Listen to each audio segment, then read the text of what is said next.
Hubo una vez, después de que los hombres blancos y barbados vinieran a conquistarnos, allá, muy lejos de nuestra tierra y nuestro tiempo, un lugar, Zonquimistla, el hogar de nuestros abuelos, en que la vida transcurría en relativa calma, cuando nuestros dioses ya no eran nuestros y ahora teníamos otros, los anteriores, que nos pedían sacrificios, casi quedaban en el olvido.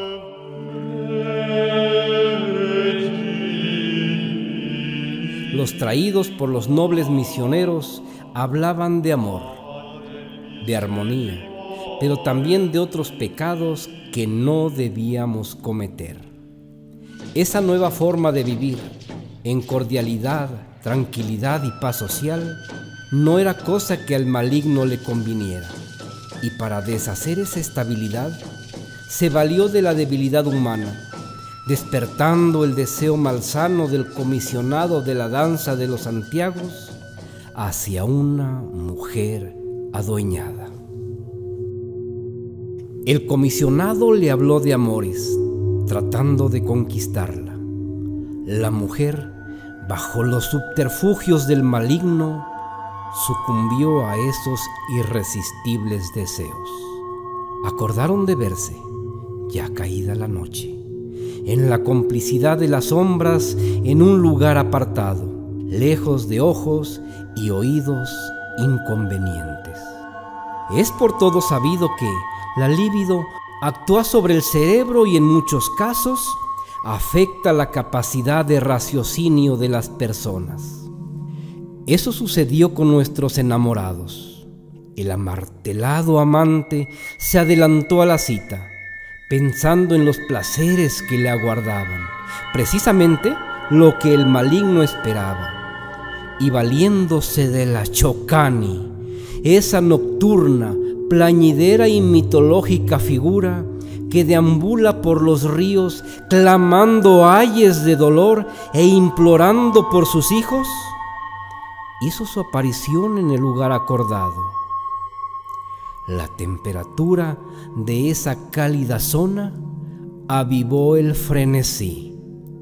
Solo el viento lánguido y las luciérnagas con su bioluminiscencia fueron mudos testigos de aquel encuentro y la consumación de esa perversa pasión.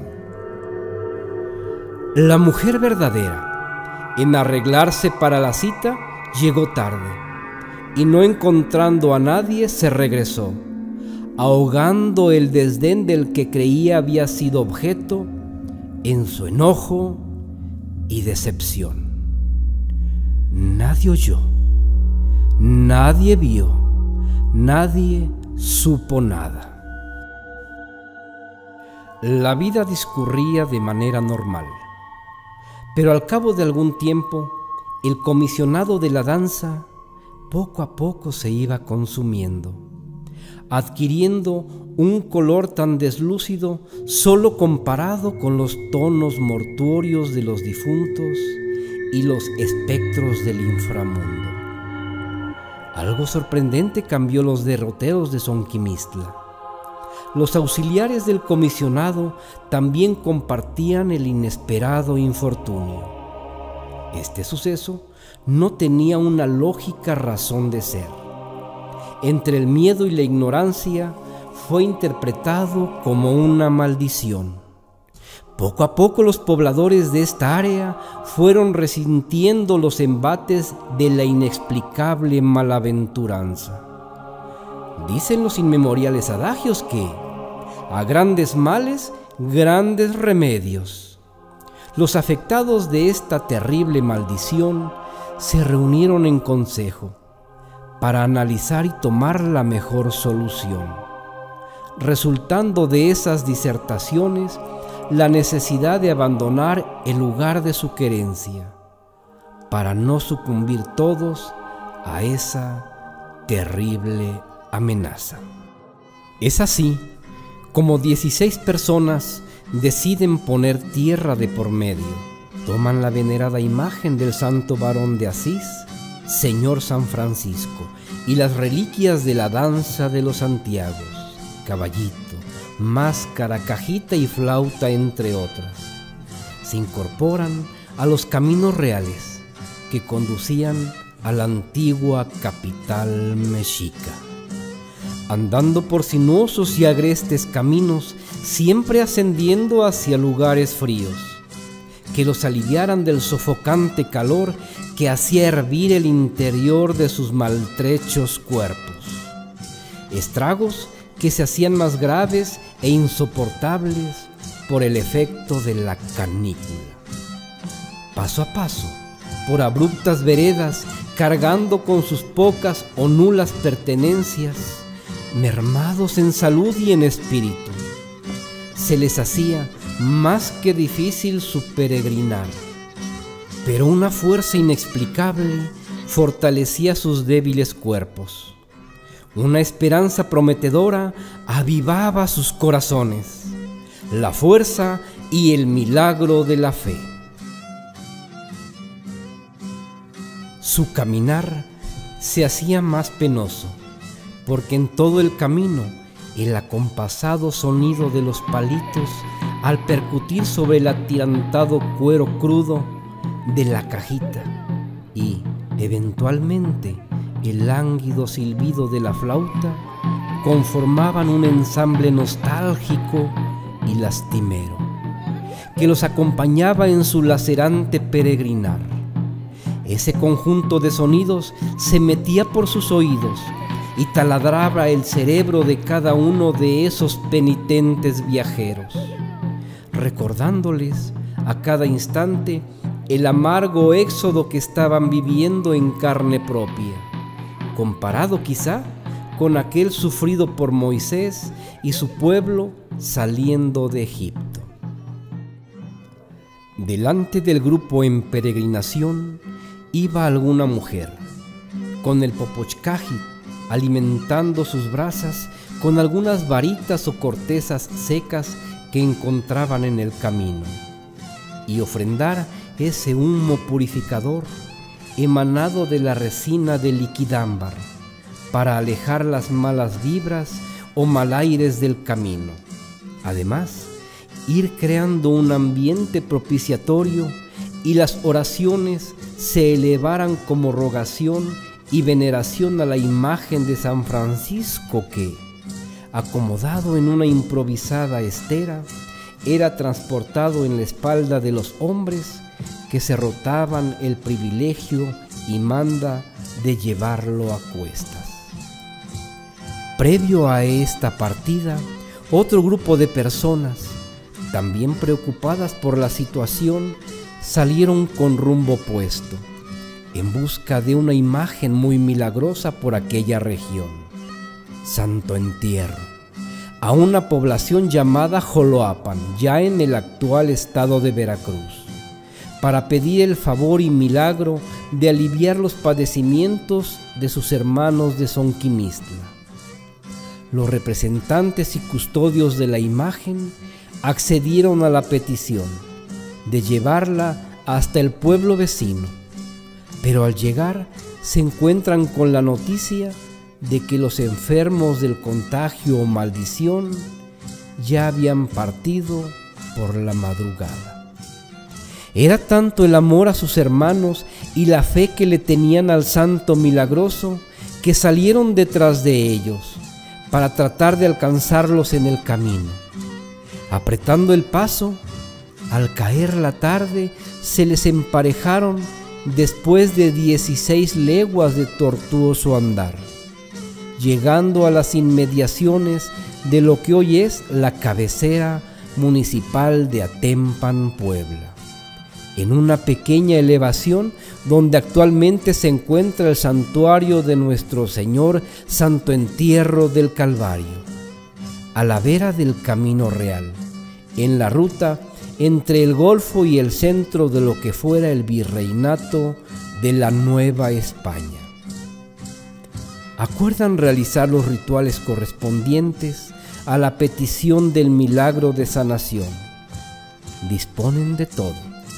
Los enfermos o maldecidos, algunos sobre la tierra y otros en un petate, todos reverentes, se postran y son ungidos con las esencias misteriosas de aquellos hombres de fe, guardianes y servidores de Santo Entierro. Ante él reciben las invocaciones y el humo aromático que sale del Poposhkahit, cuyas brasas arrancan la ferviente esencia del incienso como método de purificación. A un lado, como fiel testigo e intercesor, la talla contemplativa y venerable de San Francisco de Asís.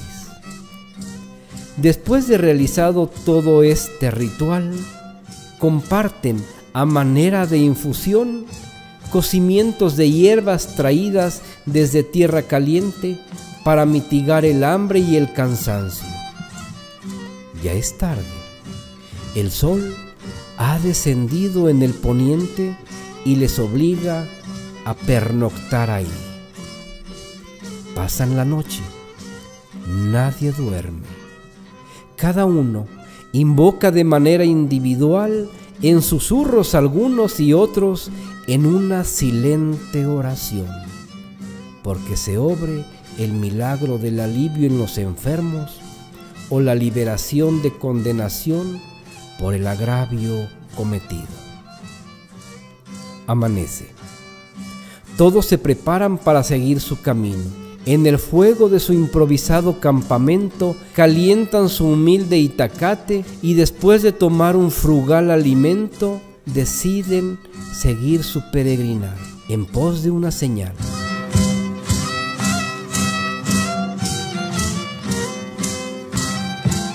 De un lugar que les permitiera establecerse como nuevo poblamiento. Intentan los de Joloapan levantar a Santo Entierro y éste se apesanta. Lo intentan una y otra vez sin lograr moverlo. Los de Sonquimistla intentan hacer lo mismo con San Francisco y sí, pueden levantarlo. Se despiden y agradecen los favores recibidos. Avanzan hacia el poniente unas 420 varas y vuelve a apesantarse la sagrada imagen. Aunque le piden y ruegan proseguir el camino, no se mueve ni un tantito. La señal está dada. Es el lugar indicado que el Todopoderoso escoge por medio de San Francisco para que sea ahí su nuevo hogar. Una vez que partieron los de Sonquimistla, los de Joloapan vuelven a hacer ruegos y peticiones a Santo Entierro. Logran levantarlo y desandando los pasos de regreso a su pueblo originario. Una vez que cumplió su cometido, dar alivio y sanación a un grupo de gente enferma y necesitada. Es así como Santo Entierro regresa al distante Joloapan a ver por los suyos. Toda la vasta región que rodeaba al punto en que llegaron los de Sonquimistla era de bosques espesos, con abundantes vegetales comestibles y caza menor, madera para hacer sus jacales, leña para sus fogones y lo más indispensable, agua pura y cristalina en abundancia, el lugar perfecto para fundar una nueva población. Con el paso de los días, estos nuevos pobladores se dieron a la tarea de conferenciar con otros grupos asentados originalmente en las inmediaciones del lugar a donde habían llegado. Un punto que por sus abundantes manantiales y arroyos le denominaban Atémpano, lugar entre el agua o a orillas del río, para solicitar permiso y merced de establecer su morada, el hogar de San Francisco y la casa del Dios que ahora era el Padre protector de todos, Tata Dios. En las faldas de los cerros del oriente, al igual que en el extremo sur, encontraron a grupos de personas ya establecidos formalmente. Unos españoles, con algunas caballerías y sitios de tierra. Otros, indios dispersos, encomendados y sujetos a la corona, que ya habían vivido en la región de Atempan desde tiempos inmemoriales, siendo sus actividades anteriores la agricultura, recolección, caza y talla de piedra, principalmente malpaís y obsidiana, para elaboración de objetos suntuarios y utilitarios, armas, morteros, metates, metapiles, molcajetes, temolotes, puntas de flecha, raspadores, cuchillos y adornos, solo por citar algunos. Estos asentamientos se encontraban en los parajes de Tacopanapan, Texocuixpan, Pajaco, Cala y Coaxoxpan, entre otros. Al comparecer ante ellos, fueron informados ser sujetos y pagar sus tributos al corregimiento en Tlatlauquitepec, que en ese entonces era cabecera de provincia tributaria desde la dominación de la Triple Alianza y ratificada por el nuevo gobierno virreinal. Allá dirigieron sus pasos y ante las autoridades provinciales refirieron las penurias que habían pasado, principalmente las divinas señales que habían recibido para asentarse en el lugar elegido por el Santo de Asís.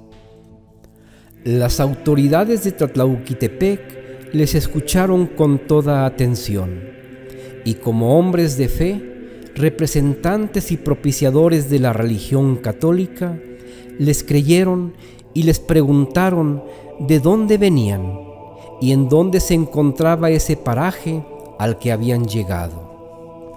Venimos de Tierra Caliente, de Zonquimistla, dijeron, obedeciendo la señal divina que Tatadios nos ha señalado como el lugar de su querencia. Un bosquecito en un punto que le llaman Atempan, y queremos, nos rogamos ante ustedes que nos den su permiso y consentimiento para construir ahí la casa de San Francisco. Es lo único que pedimos a sus mercedes. Los responsables de esta cabecera analizaron con detenimiento todas las posibilidades que ganaban para la causa de la religión y evangelización.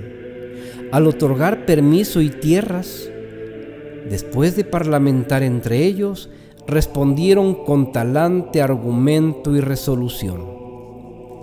Hemos visto en el horizonte levante, principalmente en el alba de los amaneceres, cómo se eleva una columna de humo en la dirección que nos han referido. Les respondieron los de Tlatlauquitepec. Damos nuestro consentimiento a ustedes, atempanecos, y hacemos merced de esas tierras realengas, a nombre de nuestro propio rey, que es encomendero y señor. Todo en una medida de 600 varas por cada viento, como lo establece la ley. La donación de tierra que recibirán es bastante para donde coman y beban, a condición de integrar a todos esos grupos pertenecientes a ese territorio y sean precisamente ustedes, bajo nuestra autoridad y disposición, quienes se establezcan en ese lugar denominado Atempan. Siguiendo con obediencia la indicación divina, en el lugar señalado y en brevedad de tiempo, construyan una iglesia, ahí donde, a decir de ustedes, se apesantó la sagrada imagen, para que sea esa la casa de Dios. Asumirán también la gran responsabilidad y encargo, todo con la intercesión de San Francisco de Asís y en el nombre de nuestro Padre Eterno, terminar la conversión y cristianizar a todos los que queden bajo su jurisdicción, además de ser bautizados los que no lo fueren, y pasen todos a ser hijos de Dios nuestro Señor. Además, deberán cumplir el honroso cometido de reunir la contribución correspondiente que, por favores y protección, se le deben a nuestro soberano Rey, para hacer depósito de ella en este mismo lugar con estricto cumplimiento de cuantía y cabal diligencia. Las autoridades provinciales ponían de manifiesto su actuar perspicaz y sutil, al haber endilgado un cometido noble y extraordinario a este grupo de fieles creyentes. Por un lado, beneficiaban a esta congregación solicitante y por otra, se beneficiaban a sí mismos delegando cargas administrativas, proteccionistas y evangelizadoras. Todo esto porque el acto de venir con una imagen les significaba todo un avance en el complicado proceso de adquisición y apropiación de la religión, pues evidentemente ya formaba parte de ellos. La responsabilidad asumida no fue del todo mal, por el contrario, la esencia y espíritu que hacía falta para terminar de cincelar la identidad de la emergente población mestiza de Atempan llegó en forma de bendición, siendo la sagrada imagen de San Francisco de Asís como santo patrón, quien uniera en la religión y la fe católica a la población dispersa ya establecida, a las 16 personas recién llegadas de Tierra Caliente y a los avecindados españoles beneficiados o adquirientes de los sitios de tierra. Surge en este momento una nueva fase o periodo para Atempan, que viene a darle el toque final, al colocar el alma en su cuerpo, si no inerte, por lo menos indolente. Esta naciente fusión da como resultado una cabecera de pueblo, con reconocimiento de las autoridades virreinales y que recibe, junto con las 600 varas por cada rumbo, la gran responsabilidad de unir y congregar a todos los pobladores de su vasta territorialidad, con el cometido de conjuntar, hacer comunes los intereses y necesidades de cada uno de ellos, para desarrollar y proyectar el ulterior destino y porvenir, no únicamente de la cabecera, sino de todos los pobladores, ahora incluidos en esta demarcación. Con prudencia, cautela, mesura y sabiduría, consolidar las dos repúblicas de indios y españoles, quedando atrás un pasado e identidad como Atempan, y ser, para la posteridad, la cabecera y pueblo, con el santo de Asís como patrono, bajo su intercesión y la bendición de Dios, ser desde ahora, 3 de octubre de 1576, San Francisco Atempan.